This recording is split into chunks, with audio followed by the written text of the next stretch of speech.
Bonjour, j'ai écouté certaines de vos vidéos et je dois dire que j'ai été fortement ébranlée par la justesse de vos raisonnements. Ai-je donc été réellement trompée par les enseignements des témoins de Jéhovah? Merci de me répondre. Alors, oui, c'est une sœur qui a posé cette question. Eh bien, oui, c'est triste à dire, mais vous avez bel et bien été trompé par les enseignements des témoins de Jéhovah. Comme nous l'avions été, nous aussi, pendant un temps, mais comme le dit si bien saint Paul en Éphésiens chapitre 3, verset 8, il nous a été fait miséricorde, afin que nous aussi, nous annoncions la parole de vérité et que nous puissions prévenir, avertir ceux qui cherchent réellement la parole de Dieu.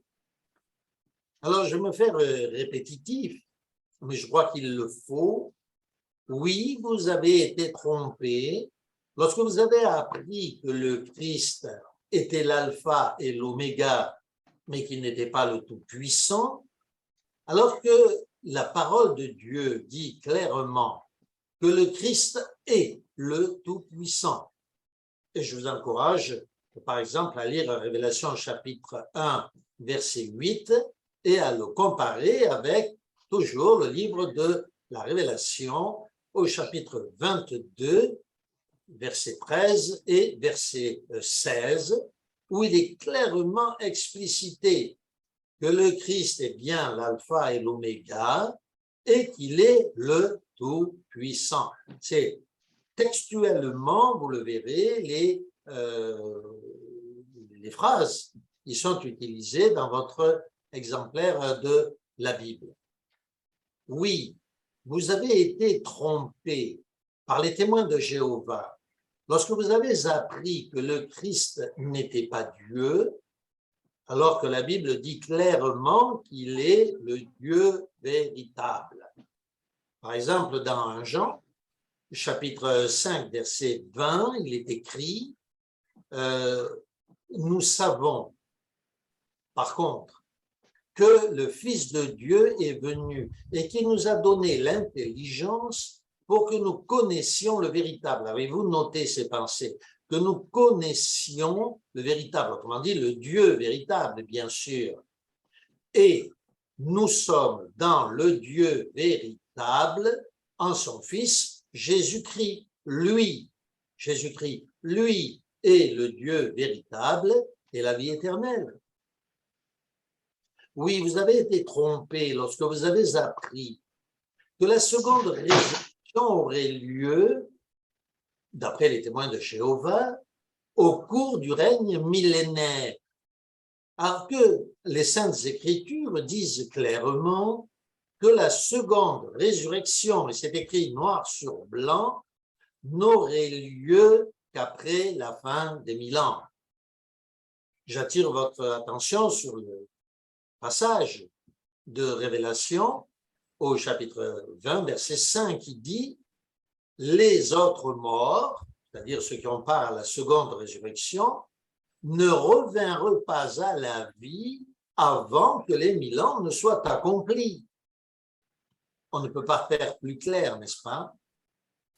Oui, vous avez été trompé lorsque vous avez appris que l'âme serait l'être tout entier, qui serait composé, d'après les livres de base des témoins de Jéhovah, premièrement du corps, deuxièmement du souffle et troisièmement de l'esprit. Les trois, je répète, le corps, le souffle et l'esprit, constituant l'âme entière, l'être, l'individu tout entier.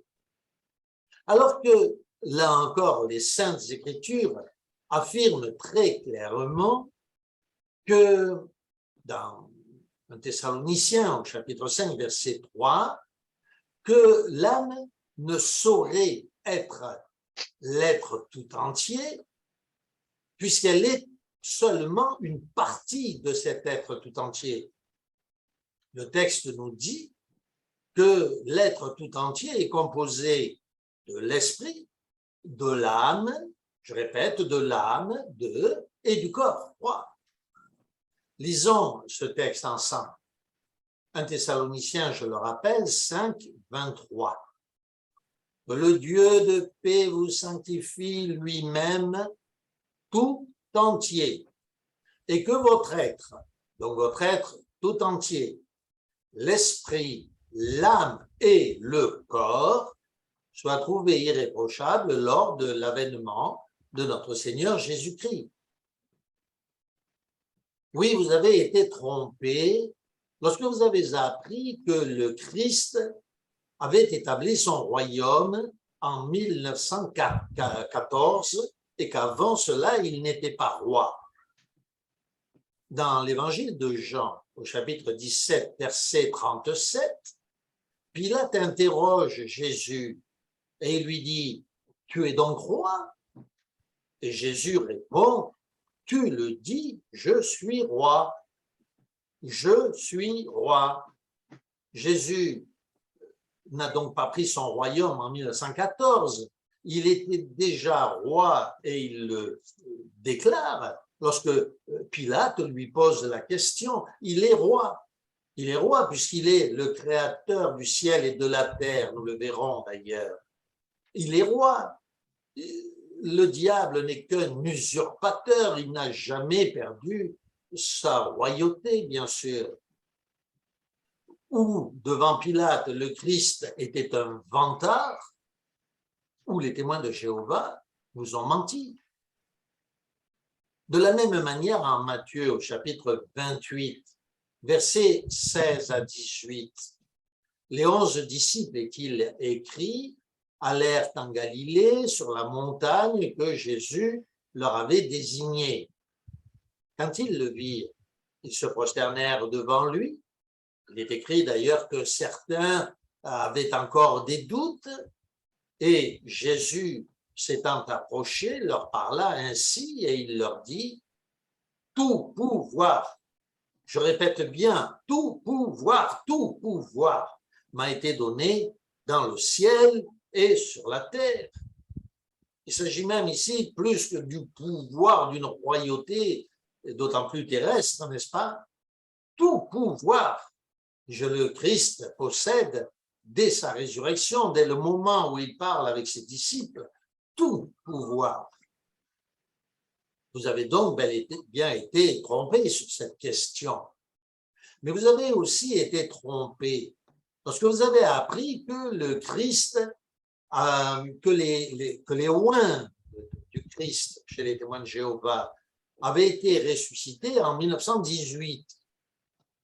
Alors que la Sainte Écriture affirme là encore clairement que les saints seraient encore sur la terre à la fin du règne millénaire. Dans l'Apocalypse, Révélation, au chapitre 20, verset 7, il est écrit que quand les 1000 ans seront accomplis, Satan sera relâché de sa prison, il sortira pour séduire les nations et que celles-ci seraient réunies aux quatre coins de la terre, Gog, Magog, afin de les rassembler pour la guerre. Il est écrit, leur nombre sera comme le sable de la mer, et ils monteront sur la surface de la terre et ils investiront quoi? Le camp des saints, la cité bien-aimée. Si donc ils sont au ciel, ressuscités depuis 1918, comment pourraient-ils se trouver sur la terre lorsque les hordes dirigées par le diable viendront envahir la ville sainte, la Nouvelle Jérusalem? Oui, vous avez été trompés lorsque vous avez appris que seuls les oints, ayant l'espérance céleste, pouvaient participer au repas de communion de la commémoration. Alors que la sainte parole de Dieu affirme clairement, noir sur blanc, les paroles de Jésus consignées dans l'évangile de Jean au chapitre 6, verset 54, « Celui qui mange ma chair et qui boit mon sang a la vie éternelle. » Non pas, voyez, aller au ciel, non, non. Celui qui mange ma chair et qui boit mon sang à la vie éternelle, et je le ressusciterai au dernier jour. Car ma chair est vraiment une nourriture et mon sang est vraiment un breuvage. Celui qui mange ma chair et qui boit mon sang demeure en moi et je demeure en lui. Comme le Père est vivant, m'a envoyé et que je vis dans le Père, ainsi celui qui me mange vivra par moi. Et à l'opposé, d'ailleurs, il dit, sous-entendu, au minimum, que celui qui ne mange pas la chair et ne boit pas le sang, autrement dit, ne participe pas à la communion, n'a pas la vie éternelle. Autrement dit, les témoins de Jéhovah vous ont privé de la vie éternelle, non pas de l'accès aux cieux, de la vie. Oui, vous avez été trompé lorsque vous avez appris que le Christ était une créature, un archange, alors que la sainte parole de Dieu affirme clairement qu'il est le créateur, comme je le disais précédemment, du ciel et de la terre. On pourrait citer là encore de nombreux textes, mais je voudrais juste attirer votre attention sur ce qui est dit dans l'évangile de Jean au chapitre 1er, à partir du verset 1.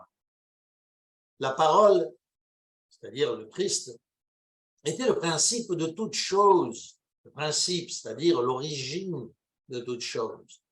La parole émanait de Dieu et en Dieu était la parole. Celle-ci était le principe qui émanait de Dieu. Toutes choses ont été faites par elle et rien de ce qui a été fait n'a été fait sans elle. Rien de ce qui a été fait n'a été fait sans elle. Elle était la vie et la vie était la lumière des hommes. Vous voyez, il n'est pas question ici du Christ comme un archange, autrement dit une créature qui aurait été créée en même temps que l'univers, par exemple, par Dieu. Non, non. Rien de tout ce qui a été fait dans l'univers, autrement dit, même les anges, même les archanges ont été créés par la parole de Dieu qui ne saurait être un ange ou un archange. D'ailleurs, il est appelé le Fils unique de Dieu, vous le savez, alors que les archanges sont plusieurs. Oui, vous avez été trompé. Lorsque vous avez appris qu'à la mort d'un humain, l'âme mourrait aussi, alors que la Bible affirme clairement, ne craignez pas celui qui peut tuer le corps, mais qui ne peut tuer l'âme. Ainsi, lorsqu'on tue un individu, on tue le corps, mais pas l'âme. Vous avez été trompé lorsque vous avez appris qu'à la résurrection, Dieu se souviendra de l'âme qui a été détruite pour la recréer. Alors que là encore, la parole de Dieu affirme clairement que l'âme s'endort lors de la mort du corps, bien sûr. L'âme s'endort en attendant la résurrection du corps qui la porte. Car le corps n'est que le véhicule de l'âme. L'âme, c'est l'être intérieur, ce que vous êtes au plus profond de vous-même. C'est ce corps qui vieillit, mais cette âme qui reste jeune pour toujours. En 1 Thessaloniciens, chapitre 4, verset 13, par exemple, le Saint-Esprit affirme « Nous ne voulons pas, frères, que vous soyez dans l'ignorance au sujet de ceux qui sont morts. » Non, non. Le Saint-Esprit dit au sujet de ceux qui dorment, afin que vous ne vous affligiez pas comme les autres qui, eux, n'ont pas d'espérance. Oui, vous avez été trompés. Lorsque vous avez appris que les âmes des morts rejetées par Dieu seraient en fait des démons qui auraient usurpé leur identité, qui se seraient fait passer pour eux. Et on vous a expliqué que les anges, ayant des capacités considérables, sont capables d'imiter la voix, les traits, les expressions, de connaître tout de la vie de quelqu'un qui a été vivant et qui maintenant est mort. Alors que la sainte parole de Dieu affirme clairement que les âmes des morts rejetées par Dieu sont dans l'attente terrible de leur jugement. Dans Matthieu au chapitre 14, verset 25 par exemple, il est décrit comment à la quatrième veille de la nuit, c'est-à-dire au plein milieu de la nuit, Jésus marcha sur la mer et alla au-devant des apôtres alors que la tempête grondait. Le récit nous dit, au verset 26, « Quand les disciples le virent marcher sur la mer, ils furent troublés et dirent, « C'est un fantôme. » Avez-vous noté? Ils pensaient que c'était un fantôme. Et le récit nous dit que dans leur frayeur, ils poussèrent des cris. Que Jésus leur dit aussitôt, « Rassurez-vous, c'est moi, n'ayez pas peur. » Avez-vous noté que le récit biblique ne suggère en aucune manière que le Christ leur aurait dit « Comment pouvez-vous croire aux fantômes?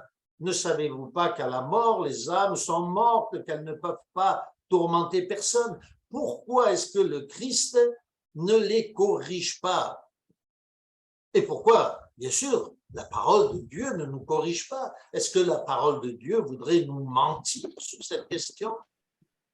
Assurément pas, n'est-ce pas? Nous avons d'ailleurs, vous connaissez tous le cas de Samuel, que Saül va aller interroger à travers une médium. Mais revenons à Jésus à nouveau, dans un autre passage de l'Écriture, tout aussi parlant, en Luc au chapitre 24.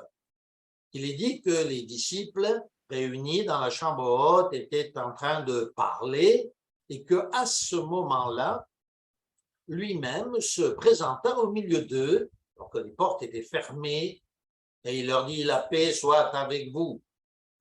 Et les disciples, est-il dit, furent saisis de frayeur, d'épouvante même. Ils croyaient voir un fantôme.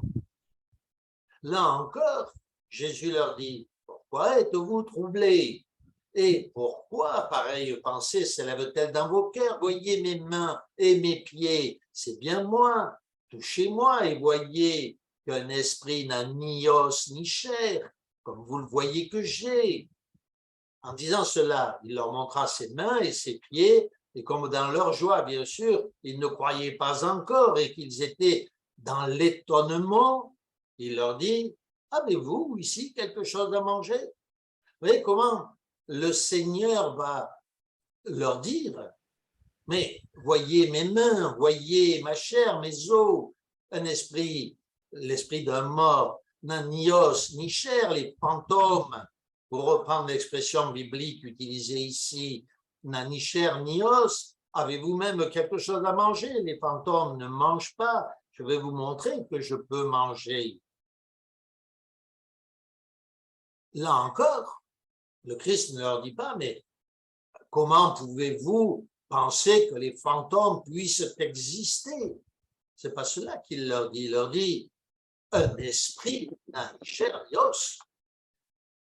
Oui, vous avez été trompés parce que vous avez appris que la mort efface le péché, alors que seul le sang de Christ efface le péché d'après la parole de Dieu. La parole de Dieu affirme clairement que la mort met fin au péché, mais ne l'efface pas.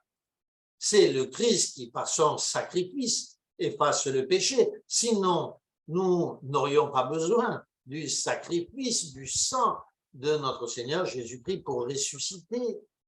C'est un détournement de texte que de prétendre que la mort efface le péché.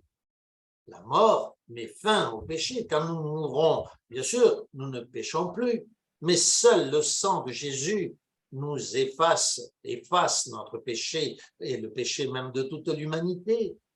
En Hébreux chapitre 9, verset 13, il est écrit que le sang des taureaux et des boucs, la cendre d'une vache répandue sur ceux qui sont souillés, sanctifie, procure la pureté de la chair, mais combien plus le sang du Christ, qui par un esprit éternel s'est offert lui-même sans tâche à Dieu, purifiera-t-il votre conscience des œuvres mortes afin que vous serviez le Dieu vivant? Oui, vous avez été trompés lorsque vous avez appris que la mort était la fin de tout et le châtiment suprême. Alors que la Bible affirme clairement, en Matthieu chapitre 25 par exemple, verset 13, que les pécheurs non repentants seront jetés dans les ténèbres du dehors, pas dans la mort, dans les ténèbres du dehors. Enfin, vous avez été trompés lorsque vous avez appris que le collège central de l'organisation des témoins de Jéhovah était l'esclave fidèle et avisé, alors que l'Écriture sainte affirme clairement que quiconque suit scrupuleusement les conseils de la parole de Dieu devient, vous, moi, un esclave, un serviteur fidèle et avisé. Celui qui s'y refuse, nous dit le texte, devient de facto un mauvais serviteur. Et dans Matthieu 24, verset 45, il est écrit « Quel est donc le serviteur fidèle et prudent que son maître a établi sur ses gens pour leur donner la nourriture au temps convenable? Heureux ce serviteur que son maître à son arrivée trouvera faisant ainsi. Je vous dis la vérité, il établira sur tous vos biens. Mais si c'est un méchant serviteur, vous voyez, nous avons le choix d'être un bon serviteur ou un mauvais serviteur. Et une petite dernière, comme on dit, pour la route, vous avez été trompés lorsque vous avez appris par les témoins de Jéhovah que le proverbe 8 s'appliquait à la création de notre Seigneur Jésus-Christ. Alors que l'Écriture elle-même dit dans ce passage lui-même que ce proverbe s'applique à la sagesse. En conclusion, je vous encourage à lire Matthieu, chapitre 24, verset 3 et verset 11, et où il est écrit que dans les derniers jours, et les témoins de Jéhovah sont nés eux-mêmes dans les derniers jours, ils s'en vantent bien assez, n'est-ce pas? Ils sont nés dans les temps de la fin. Mais Jésus disait, dans les derniers jours surgiront de faux prophètes nombreux qui abuseront bien des gens. Passage noté que les témoins de Jéhovah ne sont pas les seuls faux prophètes. Et enfin, Christ, dont donc sa parole est un vrai témoin digne d'être écouté et suivi. Il est lui et lui seul dans sa parole que je vous encourage à lire le chemin, la vérité et la vie. Oui, que Dieu vous bénisse abondamment maintenant que vous savez que vous avez été trompés.